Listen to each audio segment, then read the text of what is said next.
वो क्या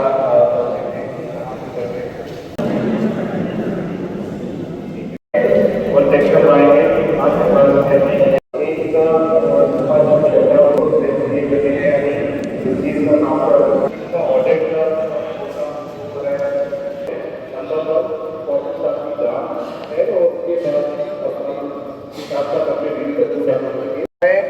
कभी कभी कुछ इक्विपमेंट मिला है पर प्लेस कर चुके हैं, हो चुके हैं या काफ़ी बड़ी रीजन को पूरा मिला नहीं है।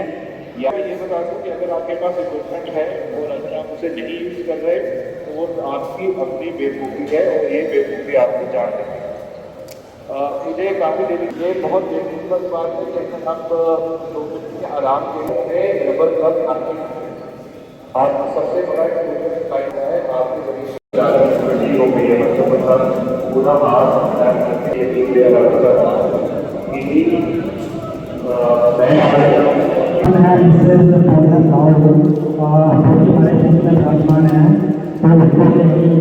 जाना पड़ रहा है तो हम कंटिन्यू रखेंगे। देखते हैं तो होते पहले उनको बताना चाहूँगा कि कई भी बहुत आगे जहाँ पर आप सब किसी व्यक्ति को शॉक लग जाता है तो हमें उस सिचुएशन में क्या करना है। तो जब इलेक्ट्रिक शॉक किसी इंसान को लगता है तो ये तो एक जाहिर सी बात है कि वो सडन है, मतलब अचानक है। तो हमें माइंड को उस तरह से प्रिपेयर रखना है कि मतलब जैसे आप कहीं मेरे से पहले इंजीनियर साहब ने बताया कि जो आपने सारे प्रिकॉशंस लेने हैं वो तो लेने ही हैं, वो आप ले रहे हैं ऑलरेडी। लेकिन उसके बावजूद भी अगर ऐसी सिचुएशन आ जाती है कि इलेक्ट्रिक शॉक, तो आप उसके लिए मेंटली भी प्रिपेयर रहिए कि सिचुएशन कभी भी कैसी भी हो सकती है, क्योंकि ये बहुत सडनली होता है। तो अगर 2 लोग काम कर रहे हैं और अनफॉर्चुनेटली ऐसा हो जाता है तो एक प्रॉपर जो फर्स्ट एड आप उस सिचुएशन में दे सकते हैं वो इतनी इम्पॉर्टेंट होती है कि आप व्यक्ति की जान उसी वक्त बचा सकते हैं। उसी अवेयरनेस को, उसी प्रोसेस को, उसी बात को मैं आपके सामने रखना चाहूँगी। अब सबसे पहले देखिए, अगर कोई व्यक्ति है जिसको शॉक लग गया है, ये इन जनरल भी मैं बता रही हूँ, नॉट ओनली कि जब आप लाइन में काम कर रहे हैं तब भी नहीं, मतलब आप घर में भी किसी को शॉक लग जाता है तो उस सिचुएशन में क्या करना चाहिए। तो सबसे पहले तो आपने वही जो सिंपल रूल है कि आप अपनी श्योरिटी, अपनी जो सेफ्टी है उसको श्योर करें कि हम सेफ हैं या नहीं। तो जो टेक्निकल चीज़ें हैं आपकी कि लाइन कैसे कटनी है, कहाँ से कटनी है कि सप्लाई बंद हो जाए, वो आपने देखना है कि एक व्यक्ति को शॉक तो लग गया है, अब हमें उस सिचुएशन से खुद को भी बचाना है। तो जो सप्लाई है उसको चेक करके इमीडिएटली हमें ये करना है कि सप्लाई जो है इलेक्ट्रिसिटी का जो भी है सोर्स वो आपने बंद कर दिया। उसके बाद क्या करना है, आप इमीडिएटली असिस्टेंस के लिए कॉल कर सकते हैं। जो एम्बुलेंसेस सर्विस है 102, 108 है, आप उस पर कॉल कर दीजिए। उसके बाद जो सिचुएशन आती है कि आपने लाइन भी श्योर कर लिया कि लाइन कटी हुई है और जो व्यक्ति पड़ा हुआ है जिसको हम पेशेंट बोलेंगे, वो पेशेंट जो है वो लाइन से सोर्स से डिसकनेक्टेड है, तो आपने उनके पास जाना है और आपने चेक करना है कि जो वो व्यक्ति है वो सांस ले रहे हैं या नहीं। फर्स्ट ये आपने करना है, कॉन्शियस है या अनकॉन्शियस है। अगर तो वो अनकॉन्शियस है, इसका मतलब जो उनको इलेक्ट्रिक शॉक लगा है वो उनके हार्ट को इन्वॉल्व कर गया है और उनको जो हमारी भाषा में एक टर्म यूज़ करते हैं कार्डियक अरेस्ट हो गया है। तो कार्डियक अरेस्ट की सिचुएशन जो है वो बहुत ही मतलब क्रूशियल सिचुएशन होती है। वही एक पेशेंट को हॉस्पिटल लिया जाएगा और बर्न्स का ध्यान रखा जाएगा। लेकिन इस सिचुएशन में जब पेशेंट अनकॉन्शियस में सांस ले रहा है, अनकॉन्शियस जब सांस ले रहा होता है तो पेशेंट शॉक में होता है।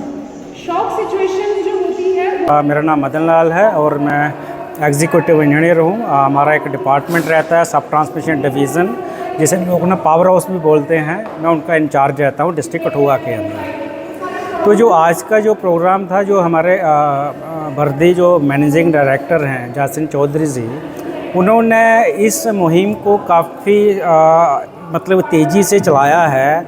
उनका ये मानना है कि हर साल हम अपने जो कीमती लाइन स्टाफ है वो मतलब कि उनको खो देते हैं। कहने का मतलब ये है कि उनकी काम करते वक्त बहुत बार कई लोगों की जान चली जाती है हर एक साल।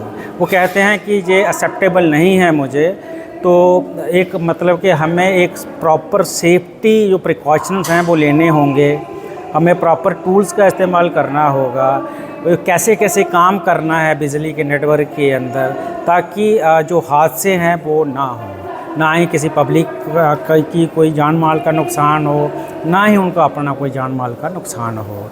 तो उसी के ऊपर जो आज फोकस है, इसी के ऊपर ये दिखाया गया है कि आज अपने लाइन स्टाफ को कौन कौन से टूल का इस्तेमाल करना है, कौन कौन से टूल नए आए हैं, उन टूलों को कैसे इस्तेमाल करना है, और किसी भी पोल पे या लाइन पर चढ़ने से पहले, काम करने से पहले उनको क्या क्या हिदायतें बरतनी हैं ताकि जो हादसे हैं वो ना हो।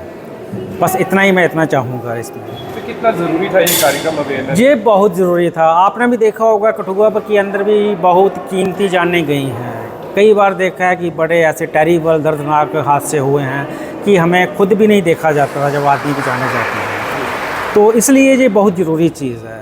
हालांकि हम हर बंदा चाहता है कि भैया नहीं, आप मतलब कि प्रॉपर सेफ्टी के साथ काम करो, थोड़ा ध्यान रख के काम करो ताकि हादसा ना हो, क्योंकि जब आदमी की जान है वो सबसे ज़्यादा प्रायोरिटी भी है। बिजली कभी कभी क्या होता है कि हम ना प्रेशर में आके ना, हमारे लाइन मैन खास करके गर्मी में बेचारे सुबह उठते हैं तो रात तक उनका सोने का पता नहीं होता है, तो प्रेशर में आके भी कभी ना कभी भी वो कोई ऐसा कोई गलती कर जाते हैं जिसकी उनकी वजह से उनकी जान चली जाती है, जहाँ हादसा हो जाता है। तो उस चीज़ को सब कुछ रोकने के लिए भैया नहीं, आपकी जो जान है आपके परिवार के लिए सबसे, कहते हैं ना, आपके परिवार के लिए सबसे अगर कोई महत्वपूर्ण आदमी है इस धरती के ऊपर तो वो आप हैं।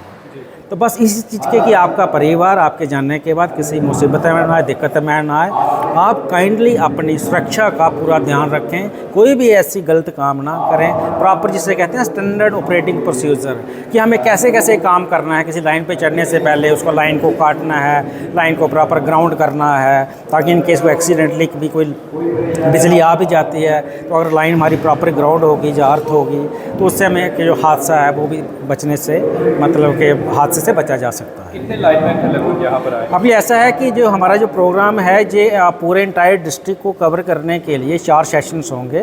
आज के सेशन में फर्स्ट सेशन में कठुआ सब डिवीज़न है, उसके लाइनमैन स्टाफ हैं। सेकंड सेशन में हीरानगर सब डिवीज़न के जो जितना भी ग्राउंड स्टाफ है, SBS वगैरह हैं, उनको जहाँ पे मतलब कि ट्रेनिंग के लिए बुलाया जाएगा। और कल एक सेक्शन बसोली में होगा जिसमें बसोली और बनी के लोग आएंगे, और दूसरा जो सेकंड हाफ का सेशन होगा वो बिलावर में होगा जिसमें रामकोट, बिलावर, मानपुर के लोग जितने भी लाइन स्टाफ है वो उसमें पार्टिसिपेट करेंगे।